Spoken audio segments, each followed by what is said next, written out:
আজকের ভিডিওটা একটু লম্বা হতে পারে, একটু মন দিয়ে শুনবেন। আপনারা হয়তো সকলেই নিউজের মাধ্যমে খবরটা জেনে গেছেন যে গতকালকে প্রসেনজিৎ সরকার মামলার যে আসামি ছিল 5 জন, তাদেরকে কালকে কোর্টে আনা হয়েছে। তাদের বিল কালকেও রিজেক্ট করা হয়েছে মাননীয় আদালতের তরফ, এবং আগামী একটা ডেটও পড়েছে। আমি আমার ঘরের কিছু কাজের জন্য আমি ব্যস্ত ছিলাম। অনবরতেই 72 দিন, এটা কোনো সামান্য বিষয় না, 72 দিন তাদের বেল রিজেক্ট করে। হয়তো টোটাল 14-15 বারের মতো ওদের বেল রিজেক্ট হয়েছে। 72 দিন ওরা জেল কাস্টাডিতে ছিল। এই যে জিনিসটা হলো, এটার ক্রেডিট আমি কাকে দেবো বা আপনারা কাকে দেবেন? স্বাভাবিকভাবেই প্রসেনজিৎ সরকার ভাইয়ের মামলায় যিনি বিনা পয়সায় বিনা স্বার্থে নিজের পয়সা খরচ করে আগরতলা থেকে এসে কেসটাকে এই পর্যায়ে নিয়ে গেছেন অ্যাডভোকেট দেবদাস বক্সী। কিন্তু ধর্মনগরের কিছু অশুভ শক্তি, তিনি জাস্টিসটা কাদের জন্য উনি এই জিনিসটাতে কন্টিনিউ লড়াই করে যাচ্ছেন? প্রসেনজিৎ ভাইয়ের জন্য। কারণ প্রসেনজিৎ ভাইয়ের সাথে আমাদের ধর্মনগরের সবার ইমোশন জড়িত, এই ধর্মনগরবাসীর জন্য করছেন। কিন্তু দেখা গেছে কিছু অশুভ শক্তি প্রসেনজিৎ সরকারের ন্যায়ের জন্য কোনোদিন কোনো র্যালি বা কোনোদিন তাদের কোনো ফেসবুকে কোনো পোস্ট করতে দেখিনি। ওদের কাজই হলো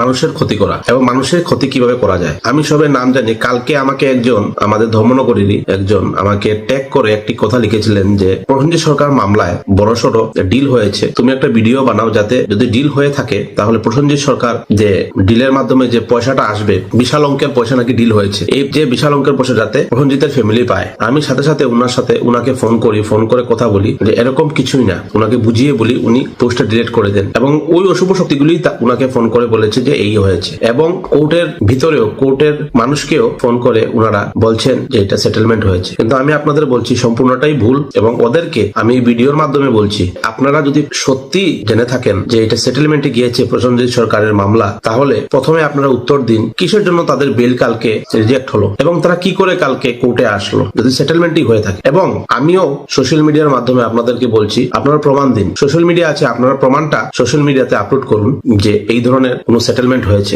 আজও আমার দেবদাস বক্সী মহোদয়ের সাথে কথা হয়েছে, উনি প্রসেনজিৎ সরকারের জাস্টিসের জন্য শেষ অব্দি লড়াই করে যাবেন। আমাদের কি দরকার? আমাদের দরকার প্রসেনজিৎ ভাইয়ের জাস্টিসের। বেল উনি 72 দিন অনেক কষ্ট করে, আমরা সামনে ছিলাম, আমরা জানি কি করে উনি আটকিয়ে রেখেছিলেন। যে কোনো ব্যক্তির বেল পাওয়ার সাংবিধানিক অধিকার আছে, বেল উনারা পেতেই পারেন, কিন্তু মামলা তো আর শেষ হবে না, মামলা তো কোর্টে চলবে। তো জাস্টিস আমরা কি করে পাবো? মামলার রায়ের উপরই তো হবে আমাদের জাস্টিস। তো উনি আমাকে কথা দিয়েছেন যে শেষ অবধি উনি দেখে যাবেন, কারণ উনার প্রসেনজিৎ সরকার এবং ওর ফ্যামিলির প্রতি একটা ইমোশন হয়ে গেছে। তো আমি সবার কাছে বলছি, আপনাদের কাছে আমি প্রশ্ন রাখছি, ওই অশুভ শক্তি মহলটা যে আছে, ওদেরকে কি বলা যায়? ওরা কি ধরনের ব্যক্তি? একদিনও তো সাহায্যের জন্য আসেননি, আর এইভাবে এখন উকিল সাহেবের নামে বদনাম করছেন। আপনাদেরকে বলতে চাই, এই অশুভ শক্তির কথা আপনারা কান দেবেন না, আপনারা নিউজে চোখ রাখুন। এবং আমি সময় আসলে, আমি প্রত্যেক ব্যক্তিকে চিনি, এর মধ্যে 2-1 আমার ক্লোজও ছিলেন, ওরা এইসব কাজ চালিয়ে যাচ্ছেন, ওদের কাজই এটা। আমি সময় মতো, ওরা যদি প্রসেনজিৎ সরকার মামলাকে এইভাবে আরো যদি